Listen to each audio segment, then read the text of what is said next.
sé si Diego lo tenemos por aquí o...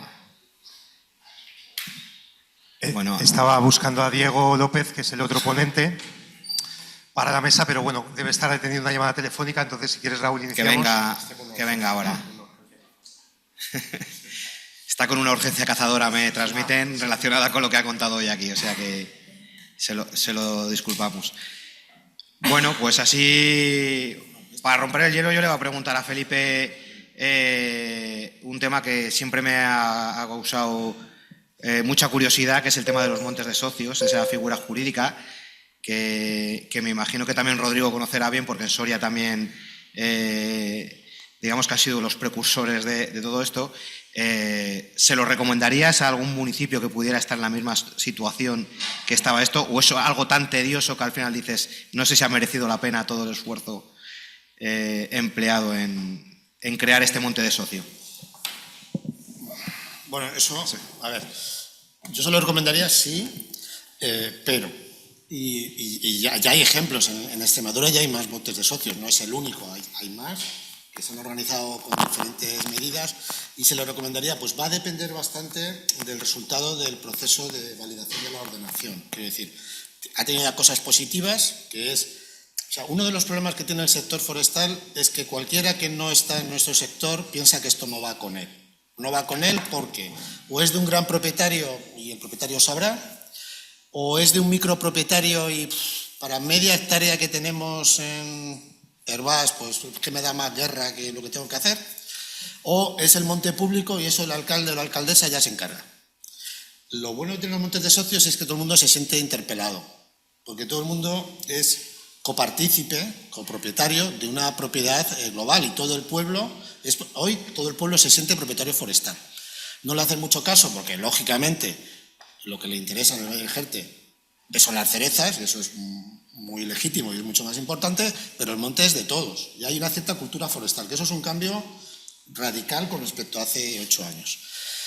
¿Qué ocurre? Que nosotros tuvimos una suerte de tener una expropiación por una ampliación de la carretera que le dio al monte unos dineros que pudimos, en vez de repartirlos entre los propietarios, invertirlo en todo este proceso, invertirlo en el proyecto de ordenación. Claro, si después de, pues ya van 14 años, más o menos, 12 años, pues la ordenación no va a puerto al final, pues la gente se desentiende, la gente se desencanta y dice, mira, yo de mucho tiempo no podemos repartir beneficios, no hay beneficios, no son todo más que problemas, pérdidas de días de trabajo, porque todo esto es voluntario, no lo he dicho, pero era evidente. Toda la junta directiva es toda una ONG puesta con tiempo de personas que o tienen cosas que hacer en el pueblo o tienen cosas que hacer en Palencia como yo o en Madrid, en fin. Si esto al final no lo llevamos a un puerto, pues te diría, pues no. Si conseguimos que la ordenación pase, pues ya tendremos otros retos, como encontrar maderistas, quién se hace eso, pero eso ya se verá, pero ya generas esa actividad y ya será suficiente. Un segundito, disculpar. Simplemente recordaros que hemos puesto una encuesta para si podéis rellenarla con el código QR del móvil y así, pues, para que el proyecto tenga su justificación. Gracias. Muy bien. Este tipo de encuestas son las que luego nos permiten justificar las acciones y el poder seguir haciendo este tipo de iniciativas. Bueno, no sé si tenéis alguna intervención. Aquí delante, por favor.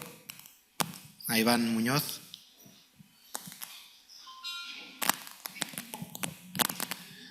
Bueno, yo quería lanzar un poco una pregunta abierta a todos los miembros, ¿no? Es en relación a la adaptación de la administración pues a estas nuevas tecnologías. Es decir, ¿cuál sería la fórmula más idónea para que toda esa gestión forestal que se hace de una forma indirecta en la revisión de, por ejemplo, de una planificación de incendios, de montes, de cinegético, ¿no? Claro, veo que hay dos disciplinas muy diferenciadas. Nosotros, los ingenieros técnicos forestales, estamos instruidos en una ciencia forestal, y esto de la inclusión de las nuevas tecnologías se nos escapa, puesto que no tenemos esa formación, ¿no? Entonces, indudablemente tenemos que contar con profesionales informáticos y conocedores de las tripas de esas estructuras para que nos puedan dar servicio a nosotros. Entonces, esa sinergia, desde el punto de vista de la Administración, ¿cómo consideráis que sería más efectiva? Si bien, porque claro, los servicios de digitalización propios, pues de alguna forma nos cuesta muchísimo que entiendan la idiosincrasia de nuestras competencias, ¿vale? Entonces, ¿cómo poner en comunicación eso? Bien con una colaboración público-privada, bien con un instituto científico en el que estén incluidos los técnicos forestales, en este caso, o de gestión del territorio, junto con expertos en estas tecnologías, como podría ser a lo mejor CSFOR. Bueno, gracias. Antes de que Rodrigo, que veo que ya tiene... A ver, yo me alegro que me hagas esta pregunta, no está pactado, por si había dudas.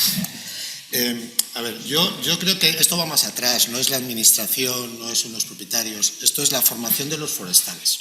Quiero decir, en los planes de estudio de los forestales todos estudiamos matemáticas, y no somos matemáticos, pero todos estudiamos matemáticas.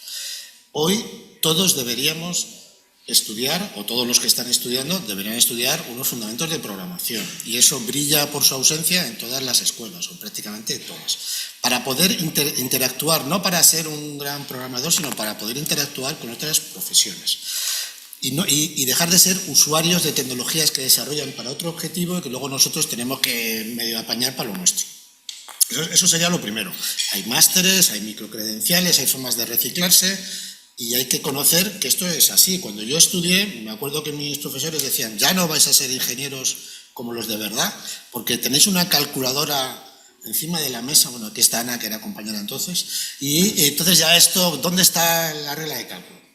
Después yo vi ya de profesor que llegaba el Excel, estos chicos no van a saber nada porque ya usan todos Excel. Y ahora ya estamos llegando a la fase, bueno, hemos pasado por la fase de los scripts en R y ahora estamos llegando a la fase, bueno, como se lo va a hacer ChatGPT, estos no van a saber nada. Todos los que dicen eso en todos los momentos han estado equivocados. Lo que pasa es que tenemos que ser proactivos. O sea, nosotros, primero, tenemos que tener paciencia. Una cosa que me pasa a mí con los informáticos es que nuestro tiempo de planificación no es el suyo. Ellos dicen, entramos en un proyecto y salimos en 7 semanas. Y tú en 7 semanas casi no te has ubicado.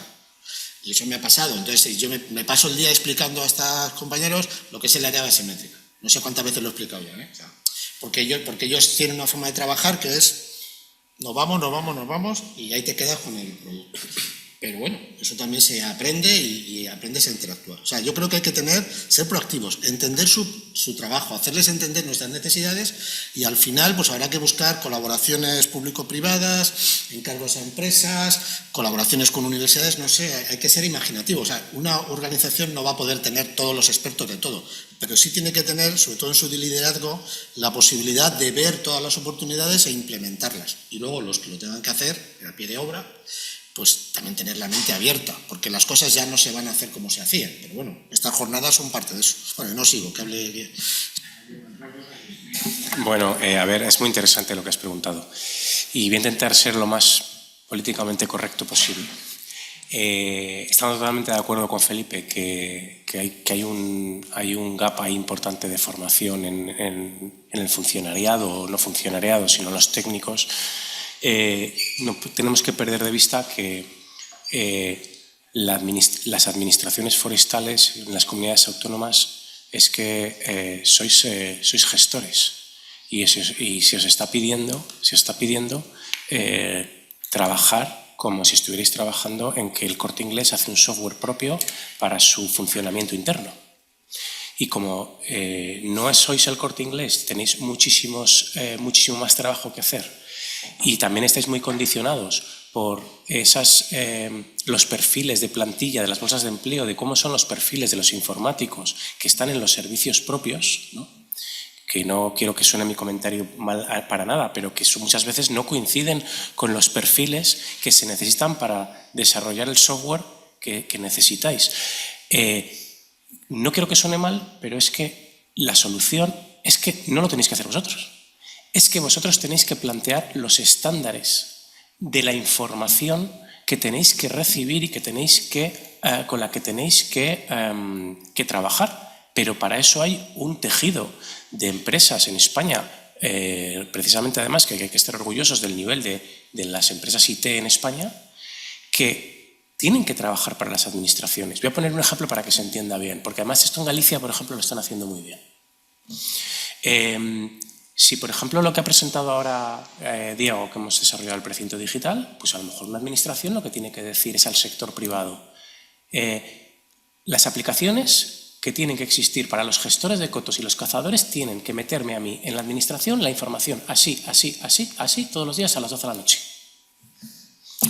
Y el sector, habrá competencia, habrá distintos desarrollos de software y vosotros no colapsáis tampoco en estar diciendo que es que la solución tiene que ser un desarrollo público.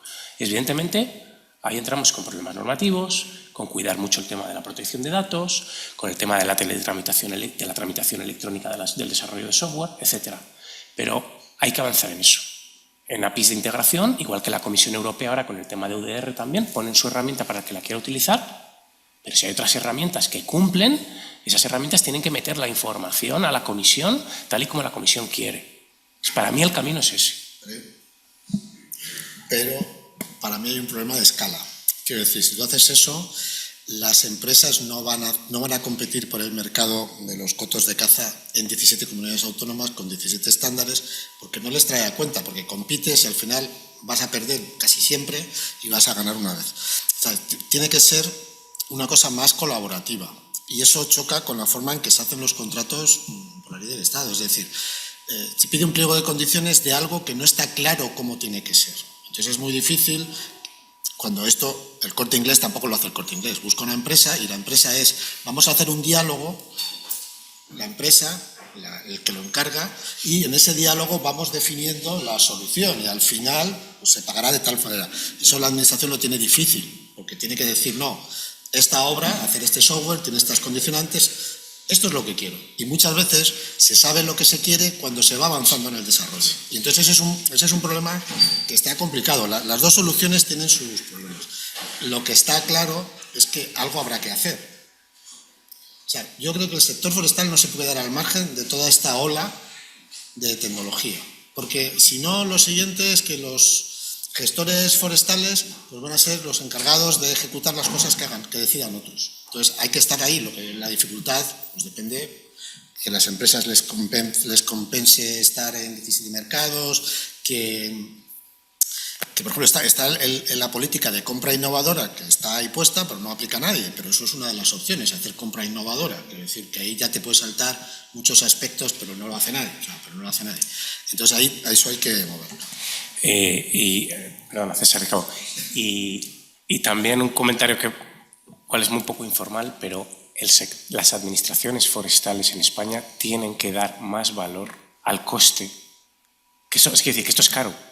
Desgraciadamente es caro. Es caro y hay que ponerlo en valor. Es que si no, no tienes algo bueno. Es que es muy complicado que muchas veces una administración diga bueno, yo voy a sacar un contrato menor y me van a hacer un software que va a hacer esto. Pues es que algo bien hecho, con un contrato menor, sirve para diseñarlo, no para hacerlo. Es así.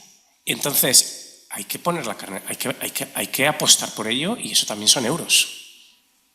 Nosotros estamos, desde el sector forestal siempre se dice, es que qué bien funciona la aplicación de Hacienda, ¿no? Qué bien funciona que yo me haga la declaración de la renta del IRPF por Hacienda. Pues es que la aplicación de Hacienda pues, ha costado millones de euros.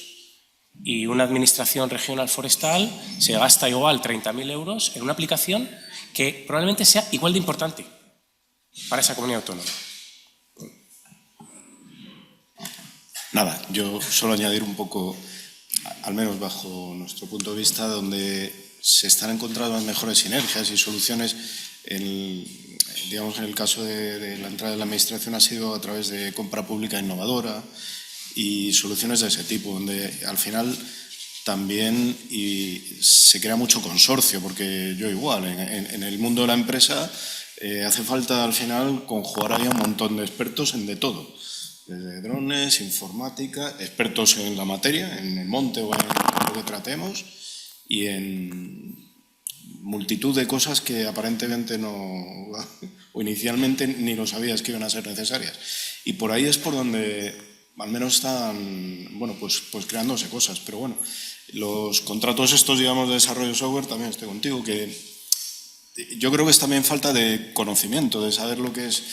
A mí me ha pasado, yo cuando me metí a consorcios o soluciones en las que había desarrollos de software, pues para mí era un infierno, y lo digo así, porque el Scrum 1, la versión viable 1, y aquello nunca era viable. No, porque ahora hace esto.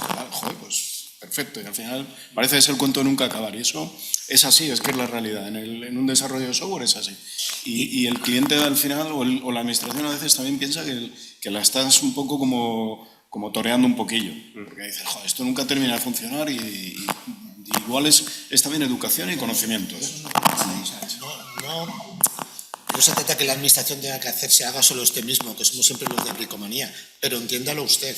Es decir, que si usted compra esto, lo van a hacer unos expertos, pero tú eres capaz de evaluar. Yo soy un fontanero nefasto, pero yo sé cuando viene el fontanero a casa si el resultado es bueno o malo.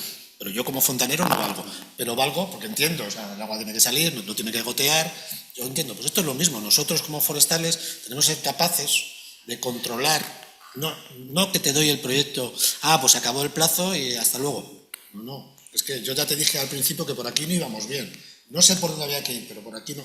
Para eso requiere una formación interna del sector, empezando por los que están hoy estudiando o los que van a estudiar mañana, pero también por recalificarse y no como mero.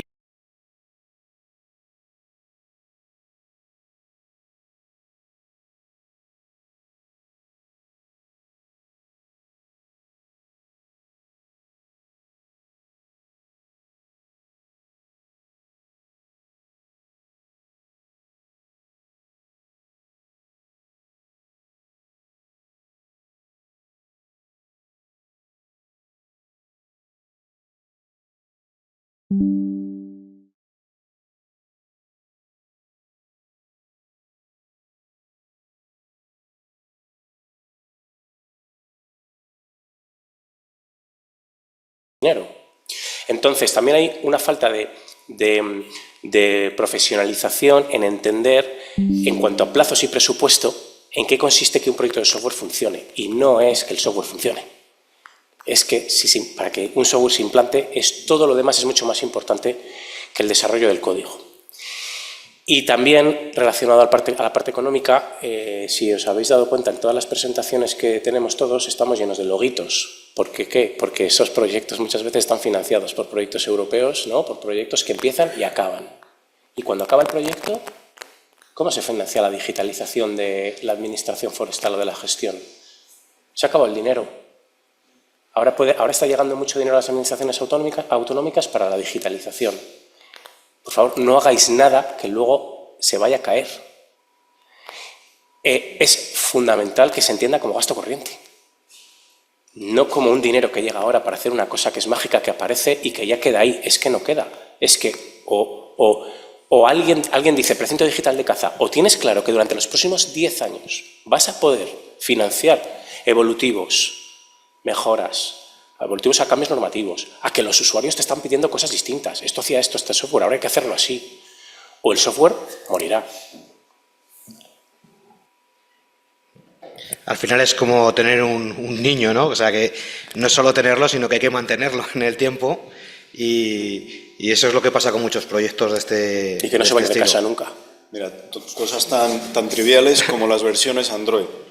Android está evolucionando sus versiones, no sé qué. Constantemente. Nosotros un software que hemos hecho para la Junta de Castilla y León de personas desaparecidas, pues de pronto dejó de funcionar. ¿Qué pasó? Pues que estaba hecho para Android 13, salió 14 y Google mete no sé qué cambios, no sé qué historias con las coordenadas tal, y al final los software es como todo, hay que mantenerlos. Eso es. Yo os quería hacer una pregunta. Me voy a poner en un supuesto. en un supuesto en el que a nosotros como entidad colegial, como Colegio de Ingenieros Forestales, nos llamen las escuelas o el Ministerio de Universidades porque quiere reformar la Orden CIN, tanto de ingeniero forestal como de ingeniero montes, y nos dicen que hay que introducir 3 materias en esas troncales que tenemos ahí listadas. No os voy a decir cuáles habría que sacar, porque todo está muy encorsetado, pero sí que diríais, oye, mira, es que sí o sí, los futuros profesionales forestales tienen que saber esto o un poquito de esto para introducirles, porque va a ser esencial en su carrera profesional. La pregunta es, ya sé que es difícil, es imaginar, pero bueno, que ese caso se puede dar, porque la Orden CIN es de 2013, posiblemente todo lo que se empujó de ahí viene de más atrás todavía, y la profesión, como vemos, va evolucionando y los profesionales pues tienen que ir adaptados a los tiempos también. Yo me voy a mojar. Yo participé en la elaboración de los libros blancos de las profesiones de agrícolas, agrónomos, forestales y montes, que luego fueron ignorados totalmente esos libros blancos por las Orden CIN. La de forestales tengo que decir que no tengo grandes críticas, requiere una actualización. Con la de montes soy muy crítico, es bien sabido, o sea, no me oculto, todo el mundo lo sabe. Entonces, si me dijeras qué tiene que saber en la Orden CIN de forestales, ¿qué yo metería? Pues yo reforzaría todo lo que tiene que ver con ciencia de datos. La estadística que damos es que no se llega más que a la media y no se llega. Yo pondría una asignatura de programación, de los fundamentos de programación. Por ejemplo, en la Universidad de Valladolid, las únicas ingenierías que no tenemos una asignatura cuatrimestral de programación son las agrícolas y forestales. Eso hoy no puede pasar. Todos los ingenieros, después lo usarán más o menos, pero todos saben, es como las matemáticas, te construye programación. Y después una asignatura que dé cobertura a todas las aplicaciones, desde los drones, tal, que yo llamaría geoinformática, que además sería bastante abierta, porque hoy hay unas tecnologías, mañana hay otras. Esas, para mí, serían las 3 cosas que yo creo que hacen falta. Porque además eso está en el día a día. Eso al final está en el día a día de los que tienen que trabajar. Pero bueno, esto es una opinión personal, que como el libro blanco será ignorada.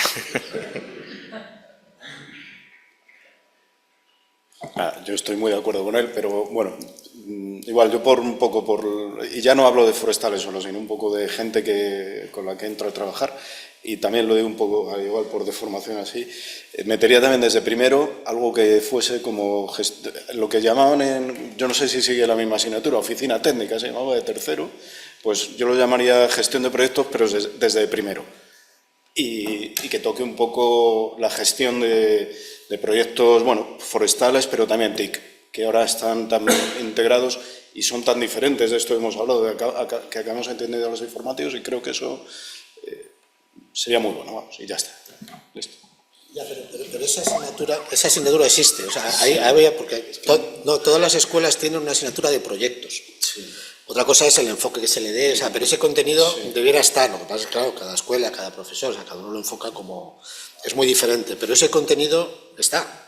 Otra cosa es que el enfoque no sea el que esperan las empresas o se centre mucho en aspectos de ingeniería de la construcción, que esa es otra, que nosotros somos unos ingenieros tirando a raros, como nosotros ya sabemos, y en cambio pues, los proyectos de construcción están muy marcados, pero hacemos otros muchos tipos de proyectos que también requieren. Pero bueno, que ese contenido, lo que yo quiero decirte es que ese contenido está. Otra cosa es que no cubra todas las casuísticas de proyectos que hoy requiere una empresa o el desarrollo.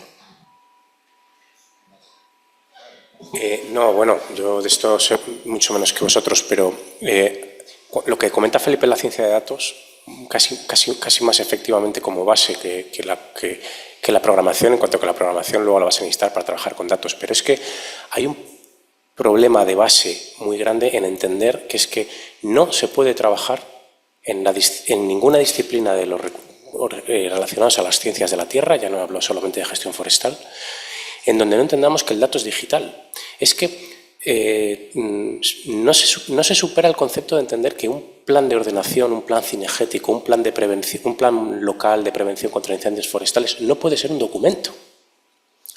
Tiene que ser un dato digital que está en una base de datos para yo poderla explotar y poderlo consultar en tiempo real, que es para lo único que sirve. Es decir, si conceptualmente entendemos que un ayuntamiento, que ahora estamos nosotros, Diego y yo, muy en eso también, que un ayuntamiento tiene que tener un plan de prevención de incendios forestales, ¿vale? ¿Para qué? Para que esté actualizado el teléfono del alcalde, para que se sepa si en el campo de fútbol se puede montar un hospital de campaña, no sé qué. Pensad la base de esto. ¿De qué narices sirve que haya ayuntamientos que sigan haciendo planes en un documento, que va a un PDF, que va a la estantería, si lo que necesita luego el servicio de extinción de incendios es en 30 segundos tener dónde consultar el teléfono del alcalde? Pues ese concepto de que un plan no se puede hacer más que en una aplicación informática es la base, yo creo, también de lo que dice Felipe, de que la formación tiene que estar orientada a que toda la información que se gestiona está en una base de datos. Y ahí incluso hay conceptos que se desconocen, como el ciclo de vida del dato. El dato nace, vive, algunas veces se reproduce y finalmente muere. Y además muchas veces yo con los estudiantes en el máster de Data Forest, que ya no soy coordinador, soy como el padre, pero no soy el coordinador, le digo a los estudiantes, ¿cómo guardáis vuestros datos de los trabajos de clase? ¿Dónde los tenéis? Eso es una pregunta tipo. ¿Dónde los tenéis vosotros? Vuestros datos. ¿Quién tiene sus datos de trabajo me refiero, en un Excel? Venga, levantad la mano. Yo solo uno compartí con mi alcalde. Pero es un Excel, a ver, pero no me creo que solo 3, no me creo. Venga, vamos, todos menos 3 lo tenéis en Excel. ¿Sabéis que Excel es un formato propietario que usamos porque Microsoft nos deja? Y que si mañana Microsoft desaparece o Microsoft decide, a partir de ahora que cada vez que abras un Excel tienes que pagar, lo puede hacer, porque para eso está el software libre.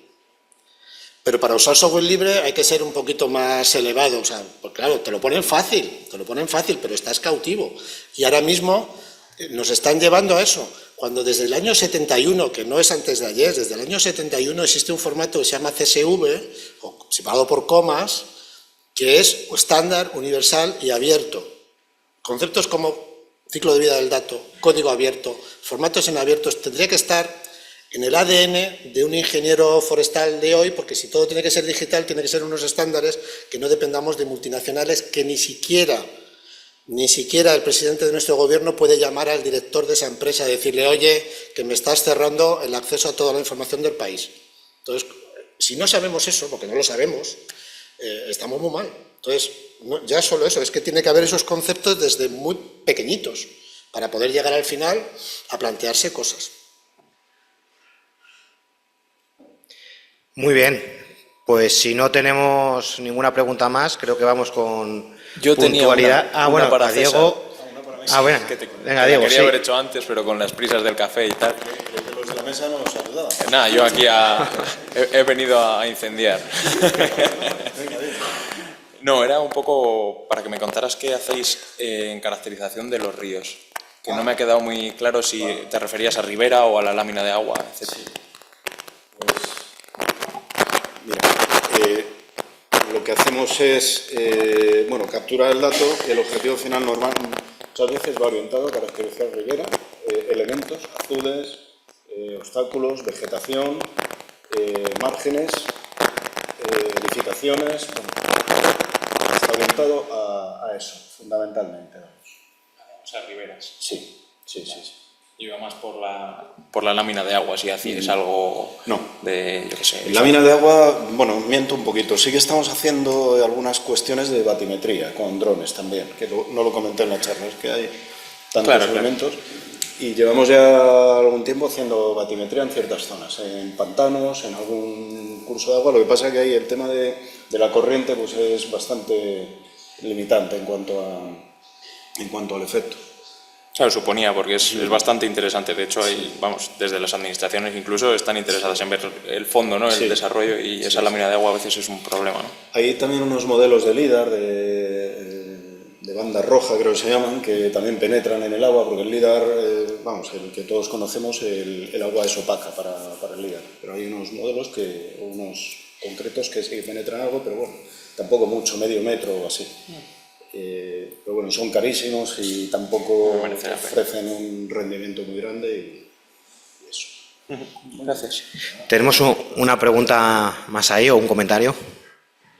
Es una reflexión casi filosófica. Yo soy un poquito refractario, ¿vale?, al tema de la digitalización y demás. Y quería saber si el dato no nos despista mucho de la acción, de la función. Es decir, que muchas veces nos perdemos un margen de planificaciones y nos falta muchas veces la capacidad transformadora de la realidad. No sé si eso es del norte o... ¿Se ha oído bien?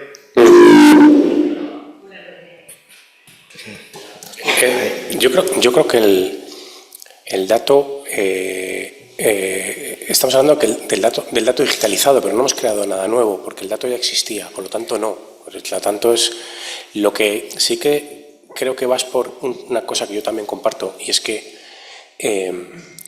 se están creando a veces procesos de digitalización donde no se ha analizado bien antes primero la necesidad. Y se están creando procesos donde después te encuentras con que hemos digitalizado un proceso, está fenomenal, tenemos la información con una trazabilidad de la calidad del dato mucho mejor, tenemos la posibilidad de que este dato sea explotado por distintas personas, pero lo que se hacía antes en 1 hora, ahora se hace en 2. Y eso está pasando. Fracaso total. Fracaso total. Creo que todos tenemos que ser muy responsables, los que estamos en la parte de diseño y de análisis de software, y de tener eso como la Biblia al principio. Es decir, yo no voy a conseguir que alguien esté contento si en el proceso final no le es más ágil y más útil lo que está utilizando, aunque haya mejorado mucho la información que está generando. Yo, bueno, no voy a descubrir, ¿no? Esto es una posición muy diferente a la que planteas. A ver, la acción transformadora hoy se enfrenta con una discusión social sobre lo que transformamos. Muchas de las cosas que queremos hacer y que nosotros vemos claramente que se deberían hacer, la sociedad es refractaria. ¿Por qué? Nosotros trabajamos en un medio rural, habitualmente, hay gente que trabaja en silvicultura urbana, pero esos son los menos, y la opinión pública dominante es urbana. Y esa opinión pública dominante necesita que se le explique por qué lo hacemos. Entonces, tradicionalmente en nuestra profesión ha existido la idea de que el ojo del forestal es el que te da. Pero el ojo del forestal, que puede que funcione bien en algunos casos y en otros no, lo que funciona muy mal siempre es explicándose. Cuando yo voy a un médico, a mí me gusta que el médico tenga ojo clínico, pero me gusta que tenga buenos equipos para tener los datos de lo que me pasa y que combinando los dos pueda explicarme, mira, pues este es tu problema, esta es la solución que podemos tener. Yo creo que si lo basamos todo a la acción y al ojo, que a lo mejor no es lo que tú planteas, pero que sería en un extremo, no vamos a ser capaces de transformar nada, porque la sociedad no va a poner al servicio del sector forestal lo que se necesita para hacer. Tenemos que poder explicar, y no solo es hacer jornadas, explicar, es mostrar resultados, datos, pensar que somos una profesión necesaria hoy, porque nuestra profesión nació en el siglo XIX porque hacía falta. Para que siga haciendo falta, no basta con que nosotros, que aquí estamos todos convencidos, bueno, faltaría más, que esto es muy necesario, sino que la sociedad tiene que entender que esto es necesario, igual que un hospital. Entonces, yo creo que los datos hacen falta. Puede ser que un exceso de datos te lleve a estar muy destrozado, pero desde luego, una opinión basada en el ojo forestal no eres capaz, yo no soy capaz de comunicárselo a ninguna persona que mueve la opinión pública y que para lo que tú entendemos nosotros, que debe ser la acción. Entonces yo creo que es una combinación. Y tenemos otra pregunta.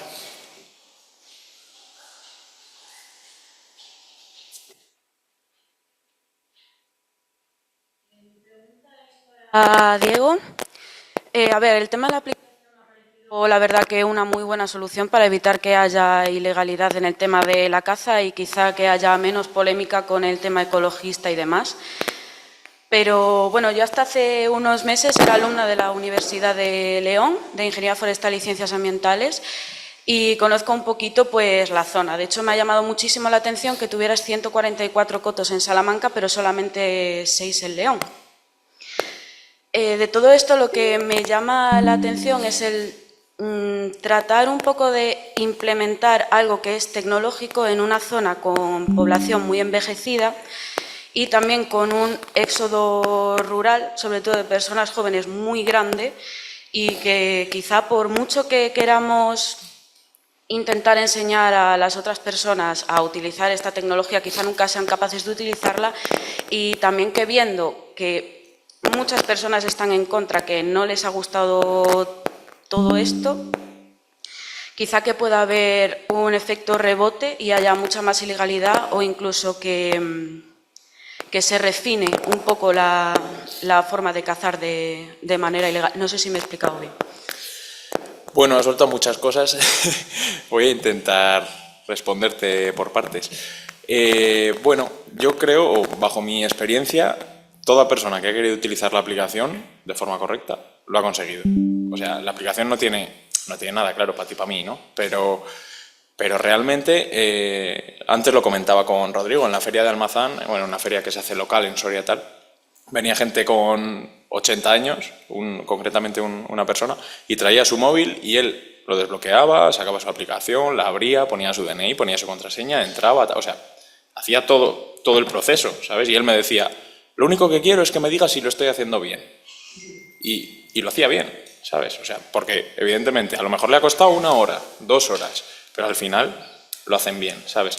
Lo que me comentabas de León, de los 8 cotos en la Tórtola, es verdad que a mí me sorprendió también, hubo muy poco voluntario de los cotos de León que formaron parte del piloto, pero sin embargo en Salamanca y en Zamora hubo un montón. Pero bueno, como te digo, es un piloto donde se adherían voluntarios. O sea, ahora, como realmente están obligados, ahora en León sí que, no sé decirte el número, pero o sea, va acorde al resto de provincias. De hecho, también mucha gente lo que me dice, no, es que estoy en León y no tengo cobertura y no tal. Entonces, pero es como os decía, funciona sin cobertura. Lo que sí que necesitas, aunque sea tener wifi en casa para activar el precinto, eso sí. Y desde el punto de vista de los titulares y los gestores, pues evidentemente un porcentaje altísimo de los cotos de Castilla y León son gestionados por terceros. No es el titular el que lo gestiona, sino que tienen un gestor delegado para ello. Yo creo que la tendencia es ahí. O sea, por muy pequeño que sea el coto, el titular, lo único que quiere es poner la mano y recibir el dinero, ¿sabes? Entonces, generalmente, ya te digo que hay un pequeño porcentaje que se autogestiona bajo el titular, pero la mayoría tiende hacia esos gestores que ocupan un volumen enorme de cotos. Incluso hay alguna gestoría que lleva más de 200 cotos. Entonces yo creo que el modelo tiende un poquito hacia ahí. Y también esa gente, no digo que sea más capaz, pero sí que por su necesidad se adapta mucho más que el titular que lleva un coto solamente. Yo que voy a ser menos correcto que Diego, porque además no soy cazador y me enervan muchas cosas también sobre la mezcla entre la brecha digital y lo que también es evidentemente absolutamente respetable, el ser reacio a tener que digitalizar tu actividad. Es decir, está habiendo mucho ruido sobre que hay que respetar la brecha digital de la gente que probablemente no sepa usar eso, y el 90% de eso no es eso, es que no quieren tener que tomar el dato en tiempo real en el monte con la coordenada del bicho y la foto. Entonces, para mí eso es una guerra que no se puede perder, siempre y cuando se garantice, y para eso están las administraciones, la privacidad de los datos personales. Porque en el resto de sectores esa privacidad es... O sea, aquí estamos hablando de que solamente se coge la coordenada de dónde has cazado y un dato. Entonces, si esa gente realmente sí se ponen igual cuando están hablando de que tienen reconocimiento facial en las ciudades por cualquier calle que van o cuando entran a una comisaría de policía. No están diciendo nada. Hay quejas de cazadores que están utilizando tecnología, ¿no?, de infrarrojo exotérmico en la mirilla del rifle. Y te dicen, yo no sé usar la aplicación móvil. Y tienen eso. Y luego a mí también me gusta siempre hacer la reflexión de que las cosas cuando llegan se aprenden y se usan y al día siguiente ya lo has aprendido. ¿Cuánta gente sabía capturar un QR en España de una edad un poco avanzada antes de la pandemia? Nadie.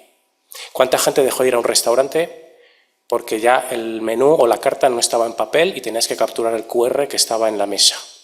Nadie dejó de ir a un restaurante. ¿Cuántos agricultores dejaron de hacer la declaración de la PAC cuando se vieron obligados de un día para otro a que te la haga el banco, la caja o te la haga tu hijo en una aplicación? ¿Ha habido un problema social o económico para los agricultores con la PAC? No.